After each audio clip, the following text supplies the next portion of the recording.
Just don't cry. You can rely on me, honey. You can combine anything you want. Well, welcome everyone to the first official podcast of the AxPx podcast, the Armchair Philosopher of 2013. I'm your host, Sean Duregger. With me, as always, Joey Avalos. What's up, man? How you doing, Sean? Good to talk to you. It's been far too long. I've been trying to get an episode going sooner, but we ran into a bout of lice, so that prevented it. That is right. I remember getting that text from you. Yeah. Lice and sickness, lice and plague were what started out my 2013, so maybe God has it out for me. I don't know. The plagues are after you, man. That's great. I know. Oh, well. All right. Well, today's topic is kind of fresh on everyone's minds here. The topic of gun control. On December 14th of late last year, a bloodthirsty madman, I'm not going to mention that asshole's name, shot his mother at home and then proceeded to kill 20 children and 6 adults at a small town school, Sandy Hook Elementary School. This was the second deadliest school shooting in U.S. history after the 2007 Virginia Tech massacre, and it can also be considered one of the most heinous with the killing of innocent children. So this incident sent the gun control discussion through the roof, spiraling insanity on my Twitter feed and Facebook. So it prompted the government to respond. On January 16th, President Barack Obama signed a 23-point executive order, while also sending a message to Congress that he'd push an assault rifle ban, including a magazine clip limit of 10 rounds. And if you subscribe to the podcast feed, I went ahead and I did post his full speech. So if you haven't heard it yet, pause the show and listen to it if you can. Otherwise, or just check it out after the show. But it's up there in the feed for you to check out. It's also on the website, theaxpx.com. So check that out there. I highlighted a couple of his quotes. He said that, "Let me be absolutely clear. Like most Americans, I believe the Second Amendment guarantees an individual right to bear arms." And then he also said, "With rights come responsibilities." I think he's a Spider-Man fan. Anyway, so I have we have a couple guests on the show to help us break down the gun control discussion. A couple guys that I know from Twitter. First is Seth. He's a Texas police officer. So welcome to the show, Seth. Thanks for having me. No problem. And then Brad McHargue. He's just a general loudmouth that I know on Twitter. Thank you. Thank you for having me.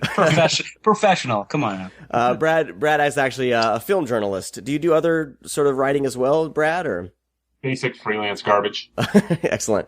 Brad is he has a lot of opinions and shares them on Twitter, so I figured he'd be great to have on the show. I've been wanting to get Brad on the show for some time, so this was a thing that kind of randomly gelled and came together. So thanks, Brad, for talking to us. Thank you. All right.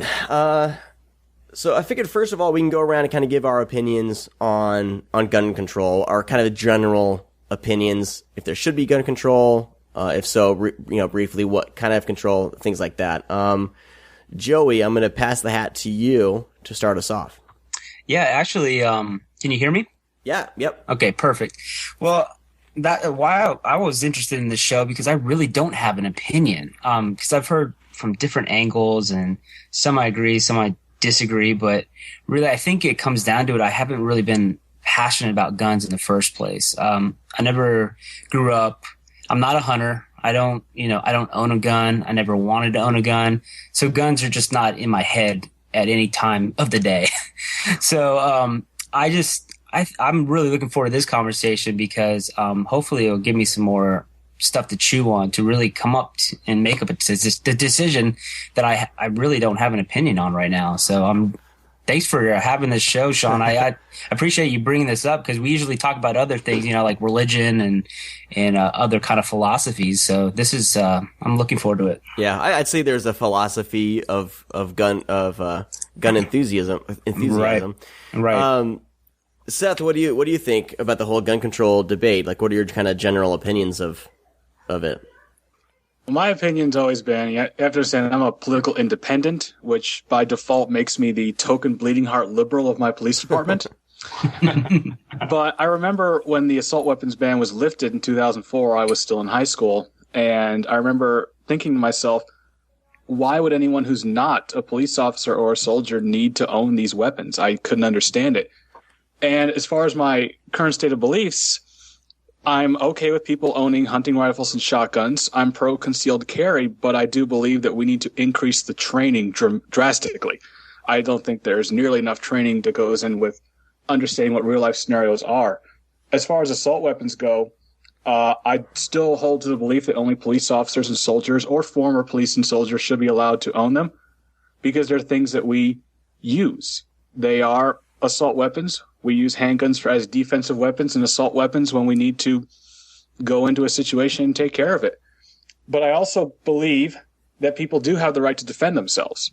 I think anyone who wants to outlaw or ban guns frankly has no idea what they're talking about, because we do need people to be able to defend themselves. Mm-hmm. So whereas there's some issues I'm very far to the right about, some issues I'm very far to the left, here I'm mostly in the middle, maybe leaning slightly towards the left. Okay. I'm in favor of increased control, but not an outright ban. Okay. Brad, what are your thoughts on gun control? I actually agree with Seth almost like to the line. God damn it, you guys. Now we can't even have a... I personally like guns. Shortly after Sandy Hook, my sister's a teacher. Mm-hmm. And shortly after Sandy Hook happened, which was, we were all home for Christmas, and her fiance came out and he had bought her a gun and bought one for himself. Because she's a teacher, I understand the reasoning behind it. I saw it and I just instantly got nervous. I'm not touching it. Unless there's no magazine in it and, nothing in the chamber or whatever, I'll look at it. But I get instantly nervous around guns. I personally don't see why most people would want to own one, unless, of course, you're a hunter. And even just like an enthusiast. So again, it's kind of just it's a bizarre personal opinion. Right. That really has no grounding in logic or rationality. But I do agree that something needs to be done. No one should own a machine gun or anything like that, or an automatic weapon. I think there's a lot more to it than just saying ban all guns. Right. Like, why would you ban all guns? That's stupid. Especially since the going back to what Seth said about the concealed carry. Uh-huh. I am 100% for that law, because pretty much everyone who's going to have a concealed carry permit knows how to deal with a gun. Right. That's probably kind of a generalization or just an assumption on my part, but 99% of people who own guns own them responsibly and aren't going to go on a massacre anytime soon. So obviously, the outright banning of guns is a completely foolish decision. Right.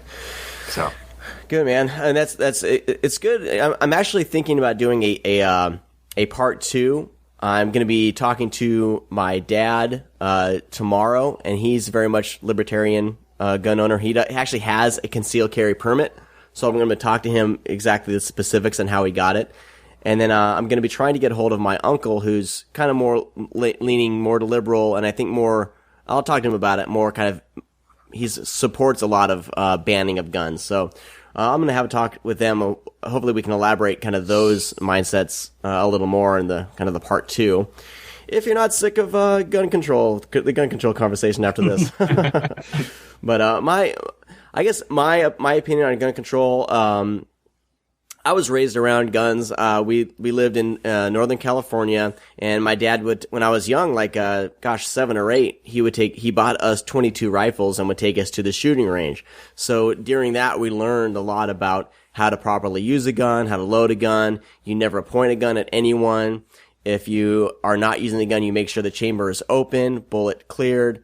And so we learned at a young age kind of responsibility with a weapon. So I value that experience. So I have no problem with anyone owning a gun at all, as long as they know how to use the thing.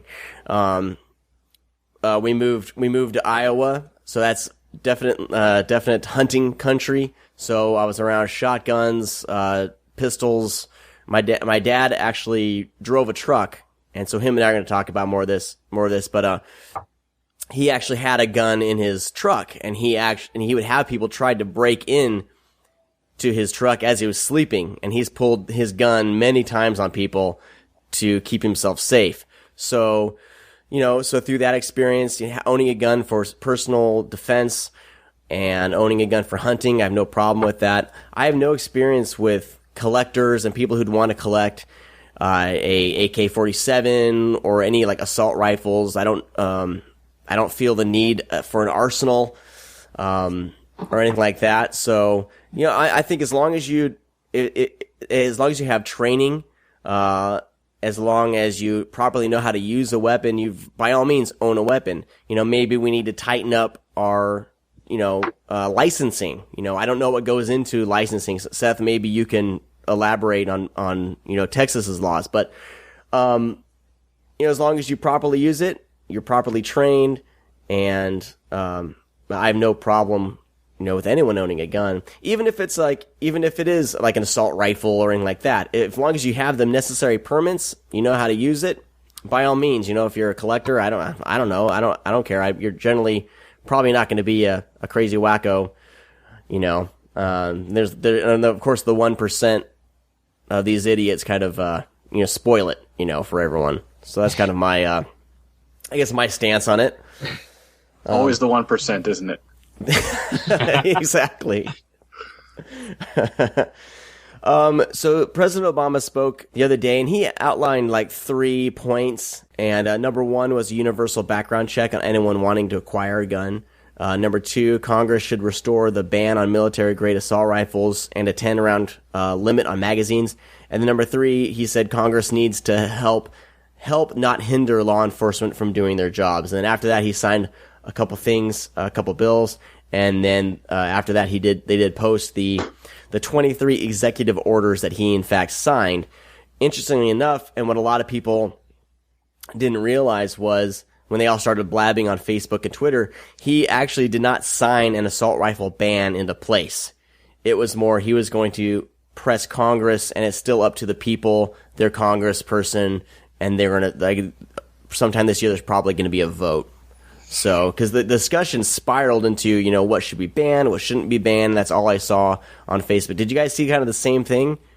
I've been seeing a lot of people's opinions, mostly the whole standard pry it from my cold dead hands BS, but honestly, not too many creative, intelligent arguments over on my end, to be honest.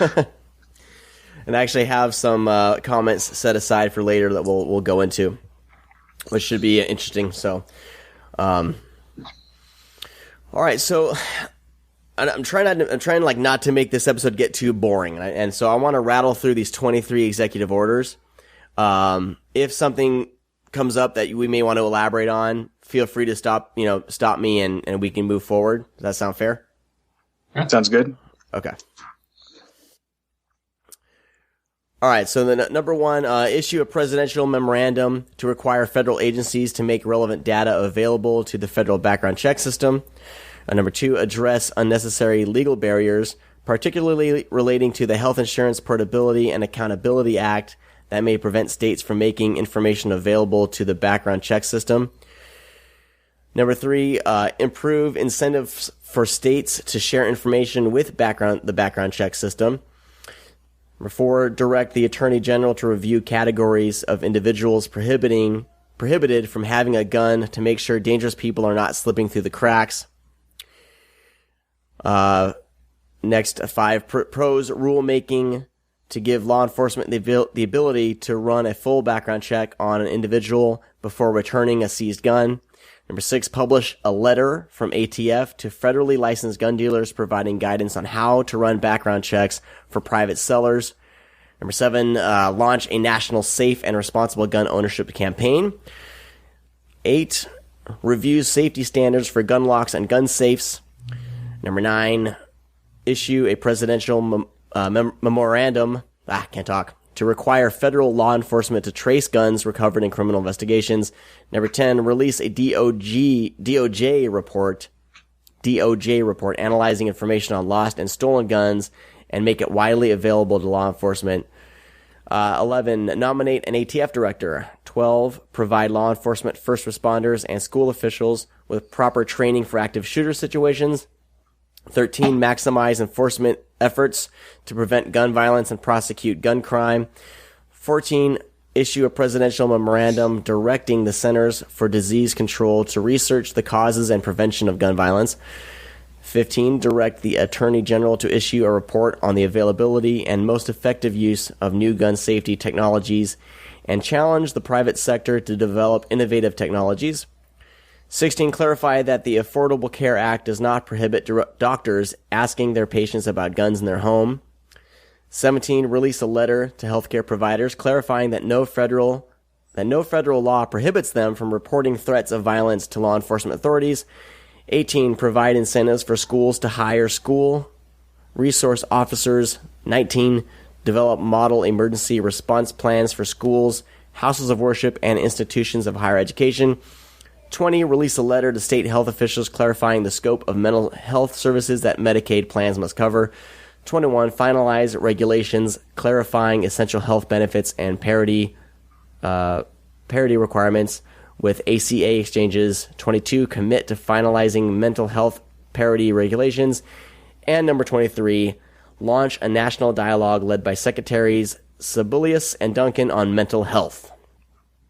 Whew, there we go. Good Lord. Some list. That's a list. A lot of it seems paying attention to more like education, mental health education, and then a better background check system is what I got from that. Joey, I know I rattled the list through, but what did you get from his plan? I honestly, I don't see anything that jumps out to me that's unreasonable. Mm-hmm. I mean, I think they're pretty straightforward.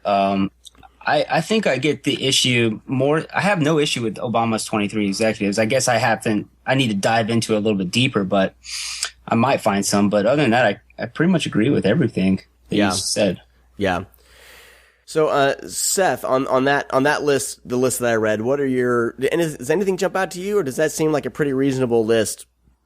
It seems reasonable to me. The one issue I'd dress up in typical political speech, you could probably connect to about 12. A couple of those are almost exactly the same thing, reread over and over again.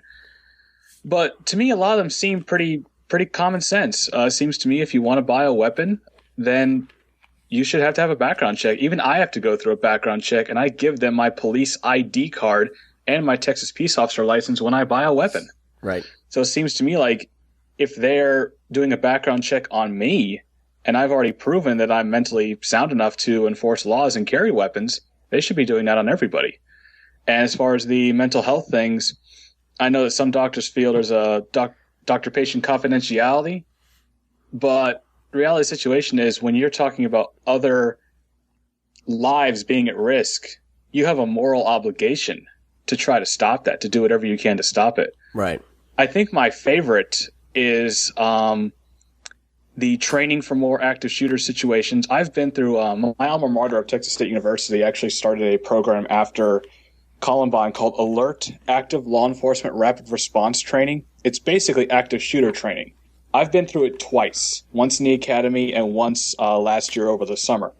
And essentially it's a couple days of classes, the intel behind the shooter situation, how to react to it, and then on the last day, they give us simunition rounds, which are basically like small, fast paintballs. Mm-hmm. And they put you. We do the training in schools, usually on the weekend or over the summer break, and you get an idea of what it's like to be shot back at. Right. So I like to see all officers go through this training, and I really like the idea of the school resource officers. My area has recently disbanded their school district police department because they felt it was costing too much money.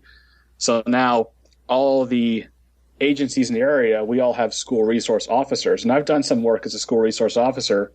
Basically, you just wander around the campuses, make sure the kids are safe, make sure everything's good. Mm-hmm. And we really do need more things like that. So overall, I'm pretty good with this list. Yeah. I mean, nothing. I was expecting to find something, but I don't know. I'm kind of okay with it myself. Brad, do you have anything? Do you have anything to add, Brad? No, I mean the list clearly focuses less on obviously banning guns. I mean, he did say he wanted to push through the point that he wants to ban magazines under 10 rounds or and what have you. But the focus, as these executive orders seem to be on, is about training, mental health, and making sure guns don't get in the hands of people who should not be owning guns. Right. Obviously, whether or not it's going to work in practice remains to be seen. But me personally, I don't see how anyone, even a diehard gun owner and collector, beyond the magazine limit, beyond that one, because for a collector, I can imagine that would be just a big flat out no for them. Right. Beyond that, not one of these executive orders seem to be an issue. The only one that I think could pose a problem would be a federal database of people who own guns.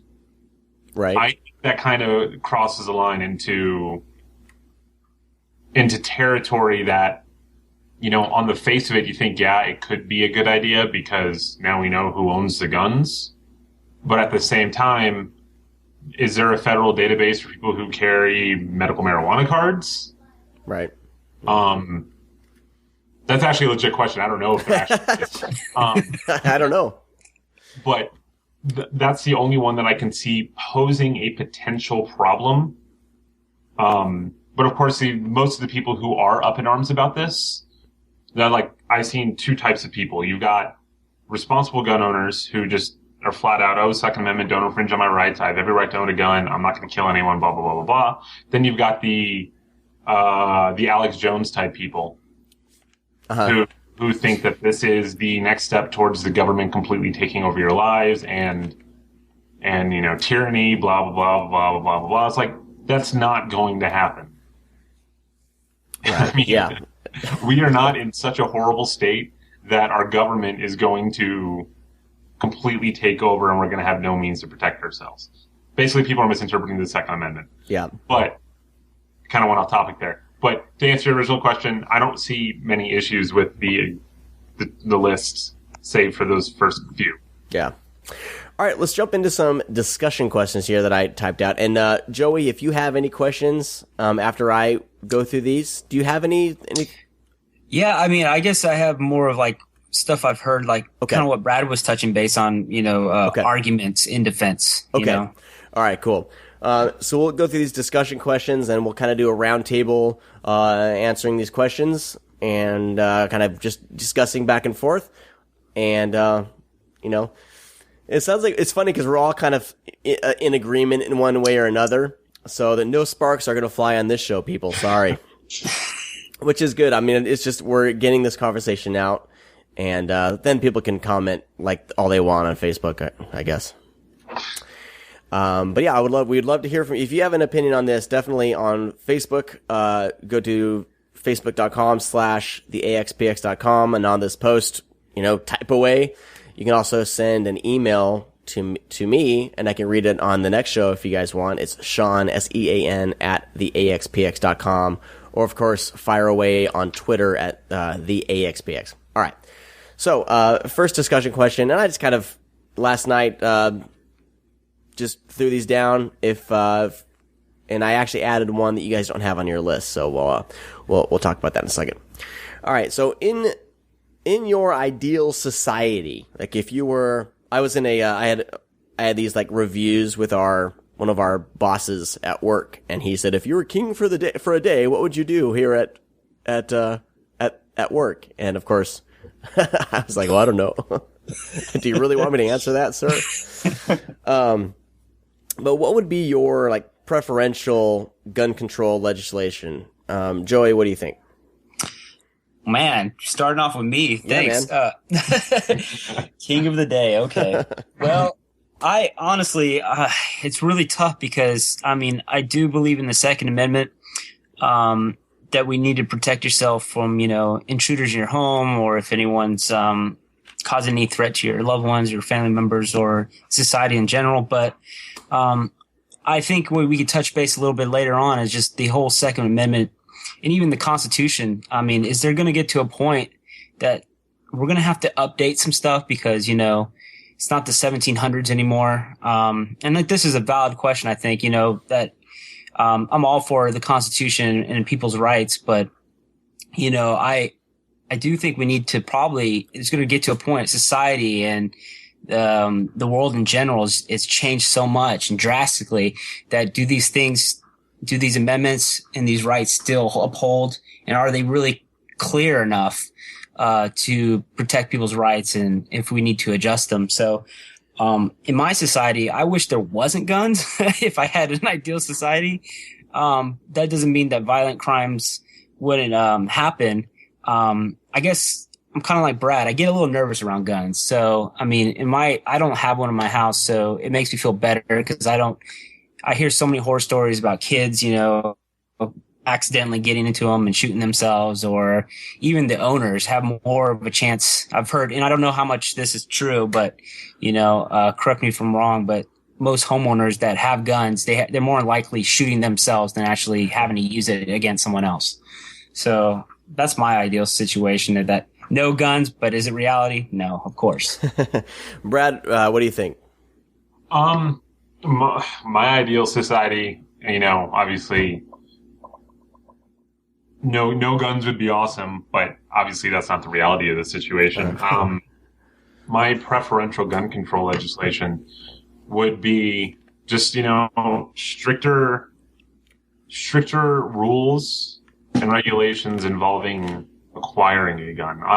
Obviously you have, gun runners, underground gun trade. Prohibition never works, right. Basically. And, but stuff like, I think I read a statistic like, it was 40 or 60% of gun sales were done as individual gun transactions by either not non-licensed sellers, but like at gun shows, where obviously you can go in, as far as I know, correct me if I'm wrong, you can go in, show an ID, pay money, and walk out with a gun. Right. That I just think is absolutely ridiculous. That is something that I think definitely needs to be worked on. I'm not saying get rid of gun shows. I'm just saying, here's a gun. We'll do our background check. We'll put you through the database, do all that jazz, and then we'll send you the gun or what have you. So it's, my preferential gun legislation, a lot of it has less to do with outright banning guns and more to do with keeping guns out of the hands of people who shouldn't be owning guns. Yeah. Seth, what are your thoughts? There are two things I like to bring up right now. Again, we've discussed the Second Amendment fairly frequently. And I do believe that people have the right to defend themselves. But I also believe that if the purpose of the Second Amendment was truly to have the citizens protect themselves from big bad government and all that sort of thing, why bother including the phrase well-regulated militia at all? To me, that says the National Guard, a state militia. But beyond that, the big argument I kept seeing after this whole thing was we need to be more like Israel and Switzerland. They allow all their citizens to have guns and all that stuff. And there was a great article, I've actually got it pulled up right now, from the Washington Post by Ezra Klein, dated December 14, 2012. Myth-busting, Israel and Switzerland are not gun-toting utopias. And if I may, I'd like to quote this article real quick. Sure. Quote, in Israel, they're very limited in who is able to own a gun. There are only a few tens of thousands of legal guns in Israel, and the only people allowed to own them legally live in settlements, do business in settlements, or in professions at risk of violence, end quote. And to me, that seems like the basic idea. Now, granted, we are a very different culture than Israel. We are not, thank God, in a constant state of war, and we're not in a constant state of being under attack. But we do have a violent culture, and we can try to throw a scapegoat all we want at that, but the fact is we don't know it right now. And I do believe people have the right to hunt, hunting rifles, right to home defense, you can use a shotgun for that, a right to personal defense, a handgun. But if you do want something that could be classified as an assault weapon or something that's a little more dangerous, you need to give us a reason. Why do you need this weapon? And I get into a lot of debates with my more conservative friends about, why do you need this assault rifle? Why do you need it? And their answer is always, because I want it. And it's like, okay, why do you personally need it? What are you going to use it for? Second Amendment. And it's just a circular line of reasoning that I don't understand. Yeah. Now, me personally, if you ask me, why do I want to own an assault rifle? Because I am a police officer. I live and work in the same city. And I have had people threaten me. Sometimes you get called up last minute. And we have a lot of schools, a lot of businesses here that something ever happens. Again, it comes back to what I was saying earlier. Handguns for police officers are primarily defensive weapons. Mm-hmm. If we are ever going into a situation, into an active shooter situation, we take rifles. And the reasoning behind that is because it comes down to, you want to know what an assault weapon is? That's an assault weapon. We go in with the intent to stop the violence. We are actively searching for whoever is killing and hurting these people. We're not looking there to defend ourselves. We're not looking to, necessarily protect ourselves or people at that point. We're looking there to stop the threat. That, to me, is a definition of an assault weapon. Right. So when you come down to why does a civilian need that, and there may be a good reason for a civilian needing one. I've yet to hear one, but if there ever is, well then, hey, let's consider it. Yeah. I think we'll go towards another question we'll go over in a second here. Yeah, I mean, an assault rifle is a blatantly offensive, not like I'm offended, but offensive weapon. You're going in to put a bunch of holes through someone to stop them. Let's see. Me, I guess it comes around to me, I guess. I wrote the questions. I didn't really think about answering them. My society, I think, would be, it would be, I echo that it would be nice that we didn't have to own any guns. But, I would like to see more kind of, either free programs or classes easily accessible. So a gun owner or a potential gun owner can go in and get educated. I would like to see, stricter background checks, actually done. And, I would like to see it, and I don't know, Seth, I'm going to throw this to you in a second here. I don't know how hard it is to actually purchase a weapon or what you have to do to get a gun license, but, it almost seems like, and I could be wrong, that it's easier to get a gun license and get a gun than it is to get your driver's license. Seth, am I wrong or right in that assumption? Honestly, I think it would depend. I don't have any hard numbers for you. Okay. I can tell you that it's fairly easy. A background check for me takes about 5 to 10 minutes, but granted, I'm a police officer. I handle my police ID. They pretty much just call the ATF. ATF says, yeah, he's good to go. Okay. But I do know we have gun shows here, and there are private sales. And as far as private sales go, unless you are selling what the ATF would classify as an assault weapon, if you're just looking to sell a handgun, shotgun, or a hunting rifle, there's no paperwork involved. There's no hoops you got to jump through. It's just, hey, here you go. How much? Right. I mean, that's the thing. I feel like it's easier, it's harder to get a credit card and your driver's license than it is to get, it's harder to get, I don't know. It almost should be maybe it shouldn't be too hard because then of course you're going to be building up the black market again. But I feel like there should be steps put in place to make it, harder. Required classes, stuff like that should be in place, and that'll kind of discourage the person that just wants a quick gun real quick. I mean, if someone wants a weapon, they're going to get a weapon. But which brings me to my next question here. If assault rifles are banned, if there's a complete ban on assault rifles, where should the government draw the line? I mean, what defines an assault rifle? I guess, Seth, you'd probably be the most qualified. You already kind of talked about it. You'd be the most qualified to answer this. What do you guys see as, quote unquote, an assault rifle? Well, again, it comes back to my definition of what are you using it for? Right. We carry the handguns on us because they're easy, and that's the type of thing where if you're on a traffic stop and some guy tries to shoot you, you pull it, you end it. But assault rifle is, there's a reason SWAT teams carry AR-15s, M4 carbines, UMP-40s. Because those are weapons you're going in to put down a threat. Obviously, most SWAT encounters, you want to end the situation peacefully, but if it's an active shooter situation, it's very likely not going to end peacefully. Mm-hmm. As far as where they draw the line, and I've heard very compelling arguments. There's one piece of anecdotal evidence I've heard. I believe it was from the Brady, when the Brady bill was going on, the original, and it was a testimony from that woman, I cannot remember her name, who was involved in the shooting in the restaurant. And she talked about how, banning guns won't do this, or this. And she provides an example of footage taken from the LA riots in the 90s of a man standing on the roof of his house defending his property with an assault rifle. Now, whether or not that's true, I couldn't tell you because, again, that's anecdotal from a piece of video. But as far as an outright ban, I saw nothing wrong with the ban from 1994 to 2004 because it was basically in line with my beliefs that only police and soldiers should be allowed to own these types of weapons because they're the ones who are trained in how to use them. Quite frankly, you can cause the same amount of damage with a shotgun, a hunting rifle, handguns. The Virginia Tech shooter, which is still has the most casualties of any mass shooting, he simply used 2 handguns. Right. The shooter at UT, I believe he used just a regular rifle, nothing really special about it. So as far as drawing the line goes, that's something that we have to look at. What are your qualifications? We already know that if they mimic the ban, it's not going to be an outright ban because some people will still be allowed to use them. But as you said, people are always going to find a way.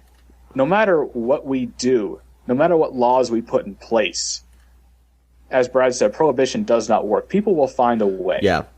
Well, if you look at, there was an article during that assault rifles ban in the 90s. That's when Columbine happened. The Wakefield shooting happened, and then the Mark Barton murders happened during that time. So like I said, a ban's not going to stop everything.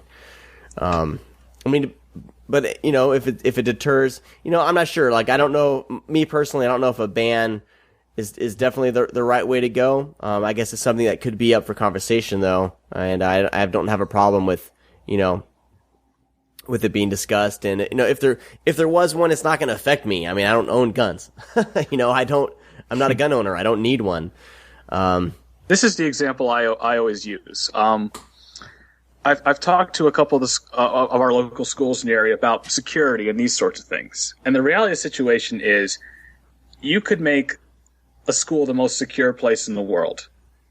If that gunman wants to get inside, he's going to get inside. Right. It's glass, it's wood, he's going to find a way inside, which is why we have lockdown drills, lockout drills, all those sorts of things. But the best you can hope to do in any active shooter situation is slow them down. Give enough time for the police to mobilize to get in place. And again, when Columbine happened, the police did what they were trained to do. The SWAT team was assembling, and they were trained in an active shooter situation, you wait for SWAT. But unfortunately, SWAT takes an average of 45 minutes to assemble, which is why alert training was put in place to teach regular patrol how to respond to an active shooter. And the laws are kind of the same way. An article I have, also in the Washington Post, showing a study tracked by Mother Jones of mass U.S. shootings from 1982 to 2012, and almost 50% of them, the weapons were obtained legally. Right. So what that tells me is that what tougher gun control laws will do is they won't stop mass shootings, but they will slow them down enough to where we can gather intel, we can see who is massing these sorts of weapons, and try to react accordingly. But we can never outright stop it. Yeah. Okay. There's the third question, or the fourth question I have, or the fifth. Wait, 1, 2, 3, 4. I'm going to skip the fourth question because we've pretty much touched on it. But let's talk about this. So, you get from a lot of really conservative people, or the kind of fringe right wing, where they say that they have a right, to build up an arsenal just in case the government turned on them. So, do you guys think that a U.S. citizen has the right to own an arsenal? And is that something that, should be encouraged, or should what are your guys' thoughts on that? Brad, what do you think? I think people do have a right to own an arsenal. I mean, how do you want to define arsenal? Is there an X amount of guns? Bazookas, flamethrowers, assault, right? Anything like weapons, like Terminator 2 stuff. I found most of the people, and again, this might just be a generalization or just based on what I've seen, most of the people who are like, I have every right to own as many guns as I want, whatever type of gun I want, blah, blah, blah, blah, blah. Most of these people are extreme ideologues. Uh-huh. These are the people who fully believe that the government is coming for them. Yeah. So, do I think that U.S. citizens have a right to own an arsenal? Sure. I mean, if guns are legal, they have every right to own as many guns as they want. Right. Joey, go ahead, Brad. I was going to say, you really can't. You really have to factor in those people who are clearly not thinking rationally. And it all comes down to, like we talked about, that 1% of people, not even 1%. Just that minute amount of people who live by the credo, you can pry from my cold dead hands. Yeah. So it's not a yes or no answer, I think. I mean, there's so many factors that go into it. Exactly. Joey, any thoughts on that? Yeah, I second that. I mean, I agree with Brad mostly on that. I just don't get the whole thing of protecting yourself from the government. I don't know. I think guns can only take you so far, but when you got drones and fighter planes and what you have, and other stuff that we probably don't even know that the military has or whatever, and to say that the military would back up the government if something did go bad, I mean, we just don't know. Remember, the military are citizens. I just don't know. It's almost like we're trying to say that our society is the same as something that's happened over in Spain or something, these revolts that are going all across the world. And I just don't know if our mentality as a society, even our military society, if their mentality, if something went bad, would they stand behind the government? I don't know. That's something I think. And then on the larger issue, I don't know if it's completely gun control. I've heard this too. Maybe we just have more of a mental health situation. Some of these situations that these people supposedly are shooting up, these massacres are due to mental health issues, and how we can better the mental health issues in America, and getting people help, or somehow be able to target these people. I hate to use the word target, but like, how do we define someone that might not be mentally stable? And I know it's really tough because someone could be mentally stable and buy a gun and do all the things, but then something happens. They become really depressed, or something goes on chemically in the brain that they're not mentally stable to own a gun anymore. How do you regulate that? So I think there's always, like you said, it's going to be tough to stop anything, stop it all. But, I'm all for, like you said, it comes down to regulations. I think, like you said, free programs, teaching. I don't own a gun, but I remember when I was younger, I did take a gun safety class and everything. And, I think everyone, I don't even know if you have to take one of those classes before you buy a gun, but I mean, there should be some education. I always try to hopefully solve things with education without just putting more restrictions on people, Yeah. Seth, Joey brings up a good point about, if in some scenario, the government, President Obama decides he's going to follow Hitler's footsteps, which is highly unlikely. If that happens, as a law enforcement officer, would you follow the government, or would you stand up for the citizens? I mean, I think the answer is pretty clear that obviously I serve the people. Right. I am a public servant. I am not a tool of the politicians. And I have seen enough organizations around. I mean, there are Occupy groups for every branch of the military. There's Occupy Police. There are enough people, and they're peaceful organizations. And they're not people who are advocating violence of any sort. But there are enough people who side with the public and side with the people that I truly don't think that's something we have to worry about. Now, what's interesting is when we bring this up, I mean, first off, let me just say this. Okay, you own your AR-15, your AK-47. If the government really wanted to take over, do you really think that's going to stop a tank? Do you think that's going to stop a Predator drone, a B-2 Spirit? No. If the government wanted to take over, they'd have done it by now. But what this does bring up to me is how people talk about this government takeover, and yet nobody seems to care about the indefinite detention clause of NDAA, the infringements upon the Fourth Amendment, which personally is one of my favorite amendments because, yes, while sometimes you may look at a suspect and think, I know you've got something on you, but he has rights just like I do. It prevents the police from coming into my house whenever they want to without a warrant. We have rights in this country.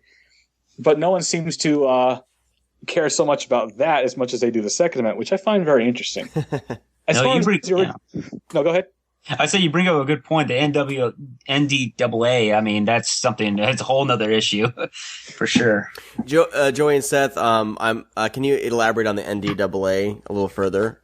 Essentially what NDAA is, the National Defense Authorization Act. It goes through every year. It's essentially like, this is what the military's plan is for this year. This is how much going to be spent, that sort of thing. Last year, and they're pointing the fingers everywhere. Some people are saying that the Republicans created it, whereas Obama signed it. Personally, I don't care who's at fault. I just disagree with it because there's a new clause in there, the indefinite detention clause, which states that any U.S. citizen who is deemed a threat to national security may be held without cause and without trial indefinitely. Essentially, it almost sounds like a permanent suspension of habeas corpus. But the reality is we are not currently in a state of war because the president does have the right to suspend habeas corpus in state of war, regardless of whether or not we agree with that. He does have that right. But what scares me is Obama has said he will never use it. What scares me is the president who will use it. Right. And I'm not talking about letting a terrorist go free. Obviously, if you think someone is a threat, you need to do something with it. You need to arrest them. You need to take them out. You need to do whatever is necessary. However, we have due process of law. We cannot just circumvent that. And what scares me, and again, this may sound like some sort of the conspiracy ramblings of people who are like Alex Jones, who are fiercely arguing the Second Amendment. But what happens if we ever do get to that time where if I tweet or post something on Facebook, I disagree with Prop 104 or whatever, and you never see me again?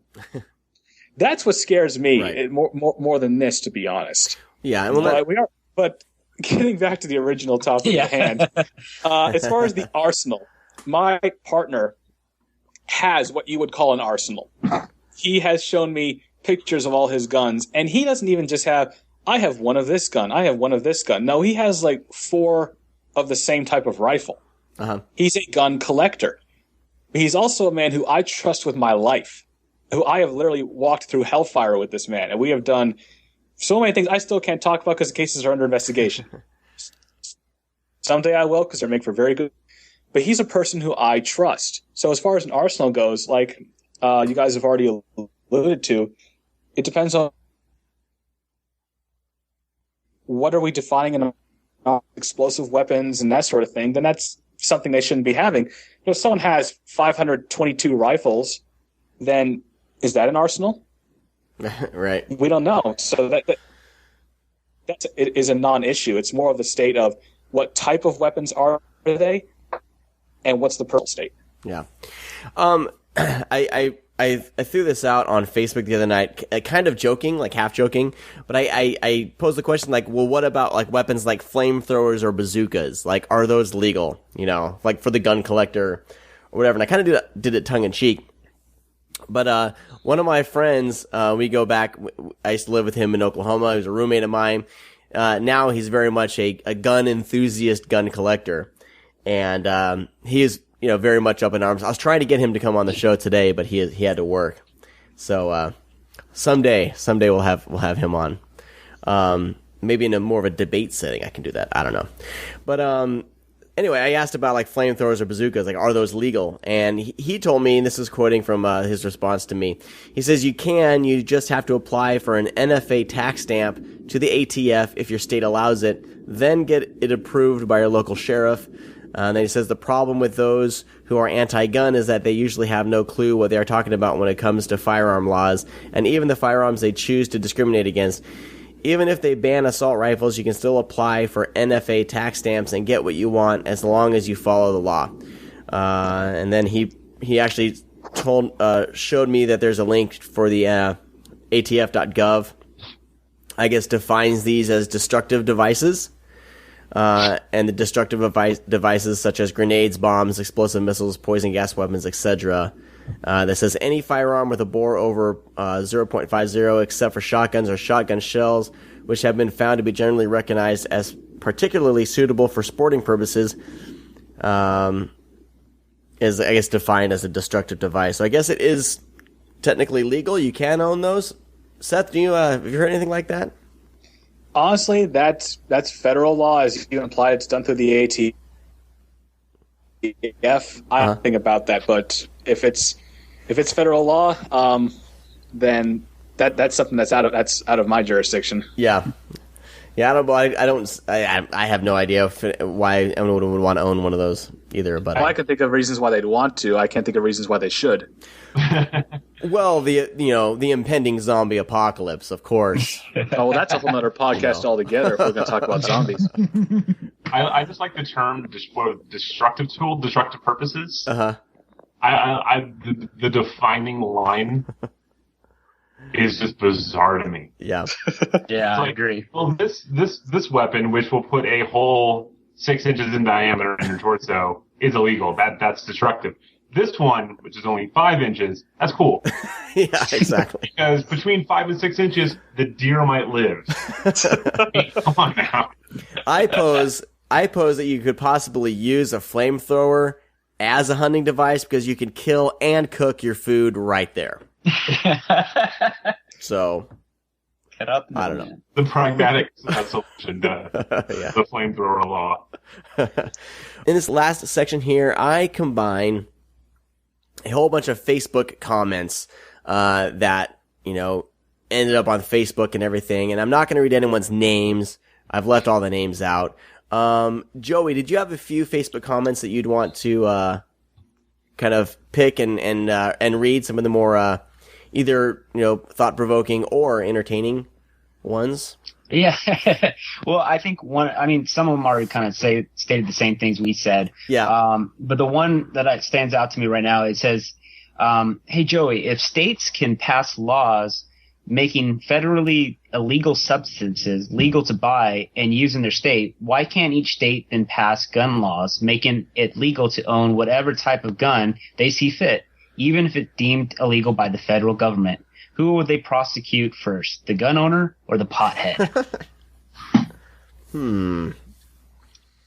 Did you have an answer for them? I don't have an answer.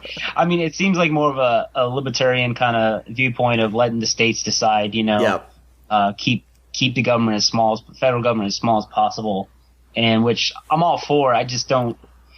Yeah, I mean, it's a question for sure. And then it continued the whole comment. Someone put, marijuana is a medicine for some people, like cancer patients. Guns are not medicine. Someone went after that.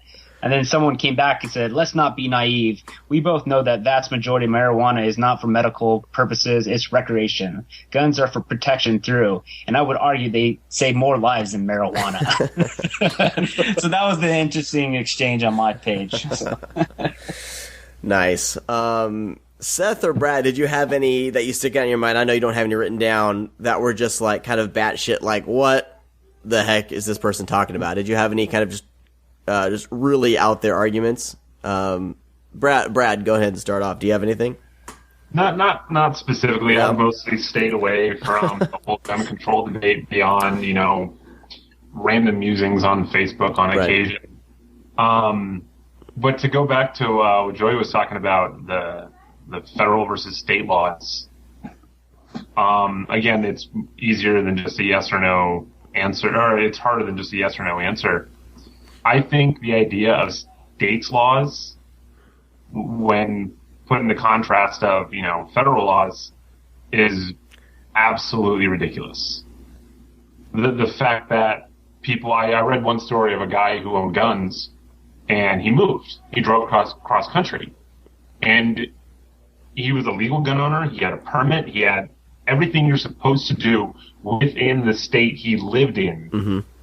But because he wasn't in that state with the gun, he ended up in jail. Oh my gosh. It became this huge thing.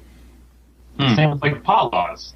The fact that I can get high here in Colorado, technically legally, obviously with a bunch of caveats, you can only have X amount of pot on you. You can't smoke in public, whatever.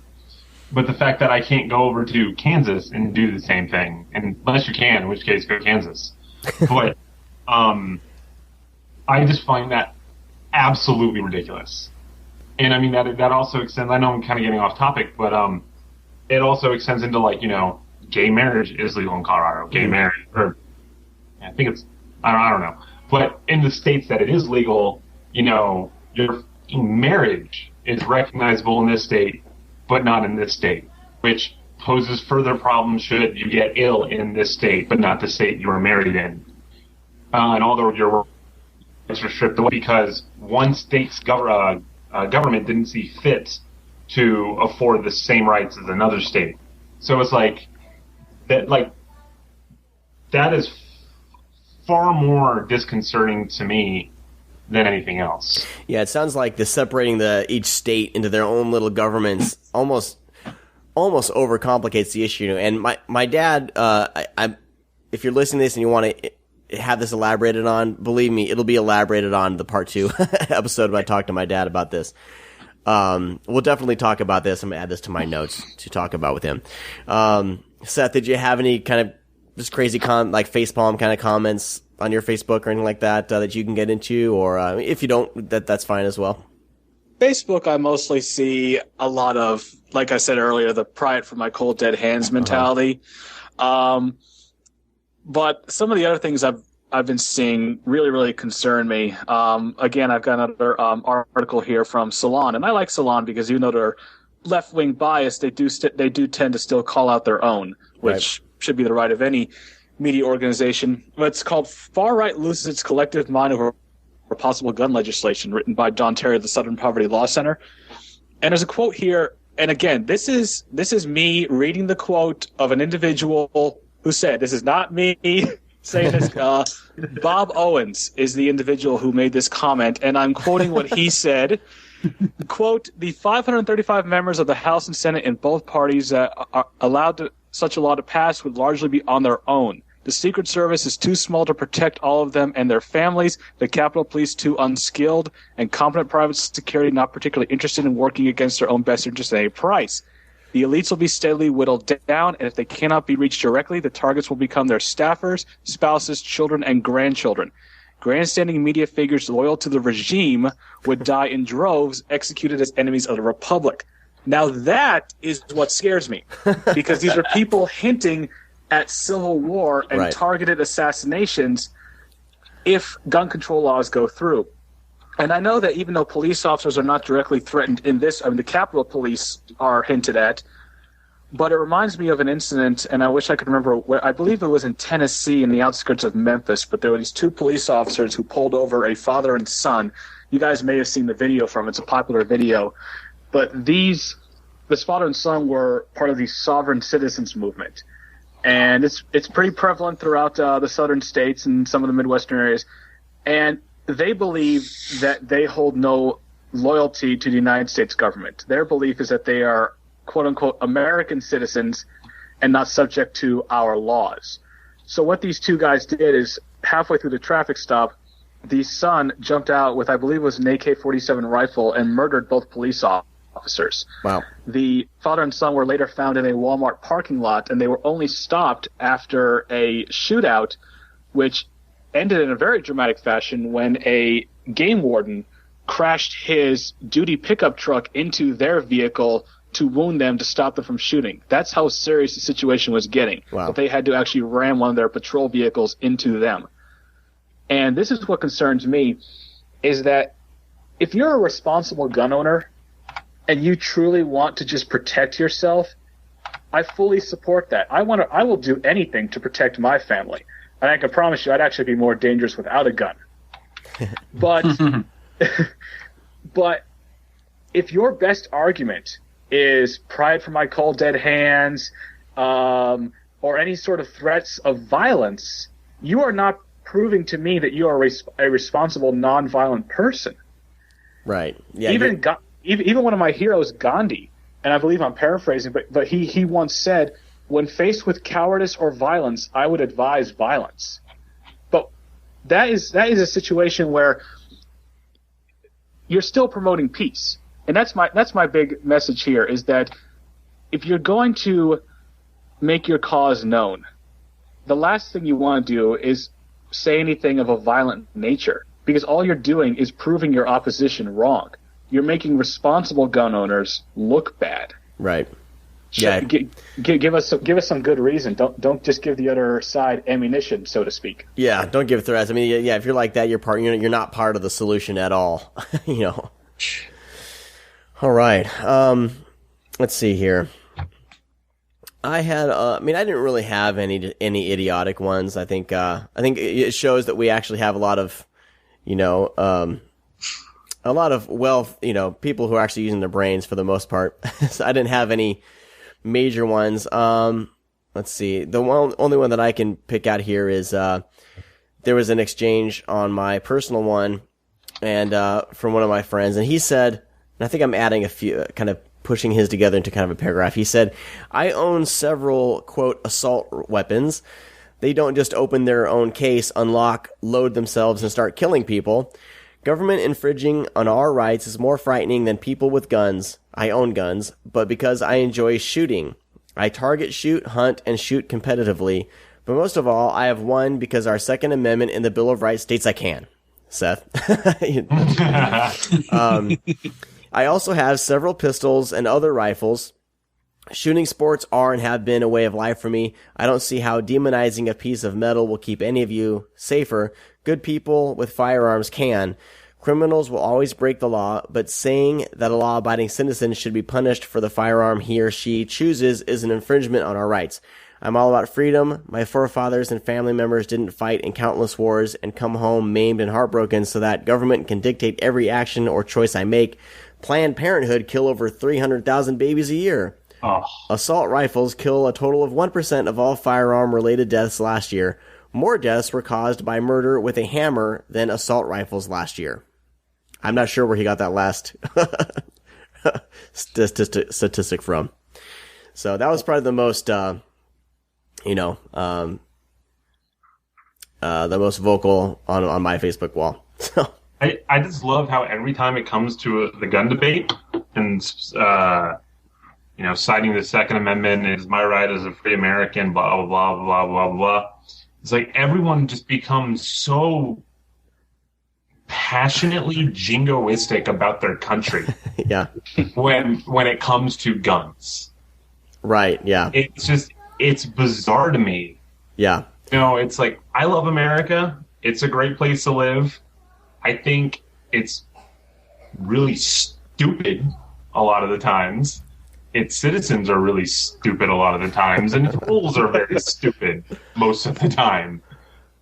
But the whole notion that the Second Amendment is like this, come hell or high water, whatever happens to our country, at least we have the Second Amendment. And it's like, no, that's not how it works. Governments change. Yep. Didn't they explicitly state that the Constitution and everything should be amended every 20 years? I think so. I'm not saying. Yeah. So it's like, also, I think I read something recently that the Second Amendment refers to a well-armed militia against slave uprisings. Right. And that terminology was taken out of the amendment before it was, set in stone. So I'm kind of rambling here now, but like the people who just blindly cite the Second Amendment, I think they're more a problem than anything. I just think they're fucking idiots. Well, and there's a lot more here. I'm going to post all these in the show notes. It's going to be pretty heavy-duty show notes on the AxPx.com. So feel free to, of course, there's no names on here. It's just opinions. So feel free to browse through those if you go to the website. I had something else I was going to say, but I'm all of a sudden, my brain just went blank. Well, while you're thinking about that, Sean, I was just going to bring up a point, like how society has changed so much. Because I remember in the late 90s when I was in high school, I actually I took 3 years of police science at my school. They offered it, and it was it was taught by a police officer, an on-duty police officer, and he would come in and teach us how to build and do a proper building search. So think about this. I'm in high school. You got 5-6 kids with red rubber guns searching a building while kids are in classrooms, and that was perfectly normal. I mean, no one thought we were going to come and shoot up a school or anything like that, or do anything crazy like that. But we were able to do that. I guarantee you we can't do that anymore. But just, it's amazing to see how society has changed so much, and that, it does bring something to light that there has to be some kind of change. And I don't know if it's tough, because when society change, we always look at what we always jump to the conclusion of what we think caused the outcome. But there's so many different elements going into societies and our way we think, our philosophy as a nation, as a world, how we think about others. And, think about it. I mean, our thoughts on just being discriminated to different races, and even, the whole gay rights issues. I mean, that's changed drastically through the years. And I mean, it's just like this. When it comes to guns, I think we always need to have a refresher and say, hey, you know what? We do not live in a society like the 1700s anymore, or the 1800s, or the 1900s. It's going to constantly evolve, and we all have to take that. And we can't. That's why I'm like 50-50 on the whole, like, Second Amendment, this and that, and it all depends on what it really means. Yeah. So. Yeah. Wait, do I still need to provide quarter to soldiers? Exactly, right? Exactly. I got a small place, and couch isn't very comfortable. I don't think that would work out too well. Yeah, exactly.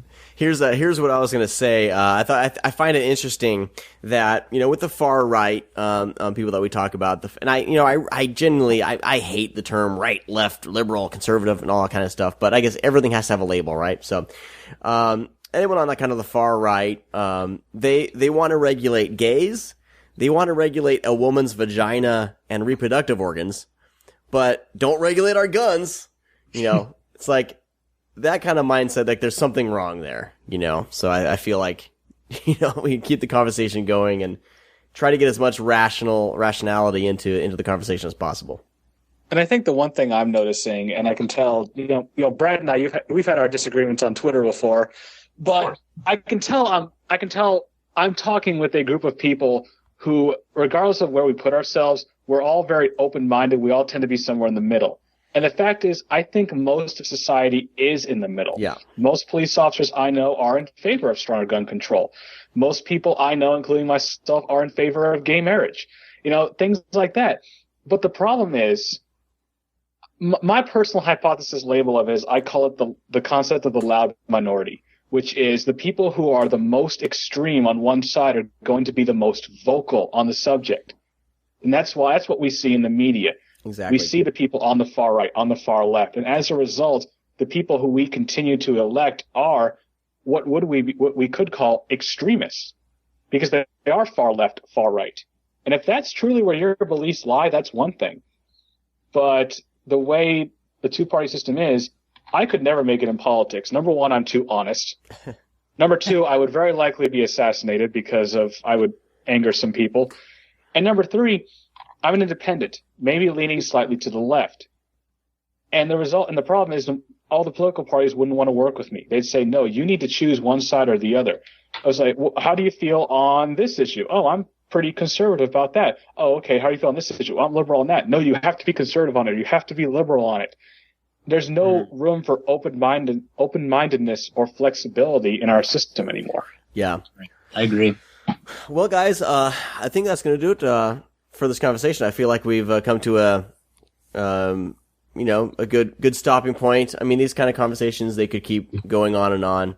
Did any of you guys have any closing statements or anything you wanted to say, or what do you think? No? No? All right. I think what I just said was pretty good. Yeah, I know. I think that's a good note to end on. Seth and Brad, I really want to thank you guys for your time and for coming on the show and just chatting about this hot button issue. And Brad, where can people find you on Twitter? And if they would like to. At Brad McHargue. Cool. Pretty simple. And Seth, you're on Twitter as well. If people were inclined, where can they find you? I am at Robocop021. Awesome. And I am, of course, the AxPx is the show. I also have another Twitter handle, Geek Couch, which is my geeky brain. So I have two sides of my brain. I decided to split it up into Twitter accounts because I was pissing off too many people with religious posts on my Geek Couch. You can also find us on Facebook, facebook.com/theaxpx. Joey, where can people find you? Just my name, Joey Avalos. All right. Check the website, theaxpx.com, for the show notes there and past episodes. You can also find the show in iTunes. Just type in AxPx and you'll find it. And, the show is sponsored by Charming Beard Coffee. Check out the website, charmingbeard.com. Grab yourself a bag of coffee. I believe they have a couple new roasts. They're doing a espresso roast also, and I think one other one. But check them out and use the code AXPX when you do your order, and you'll get a 10% discount. That's going to do it for part 1 of the gun control episode. Check back in a few days. In the podcast feed, I'll have a part 2 episode where I'll be talking to, hopefully, if things go well, my dad and my uncle about expanding on these topics a little bit. We'll see. Hopefully, it won't go too long because I'm sure we've almost talked this thing out. But I think they have some excellent perspective to add to the conversation. That's gonna do it for this show. Thanks everyone for listening, and I'll talk to all you guys next time.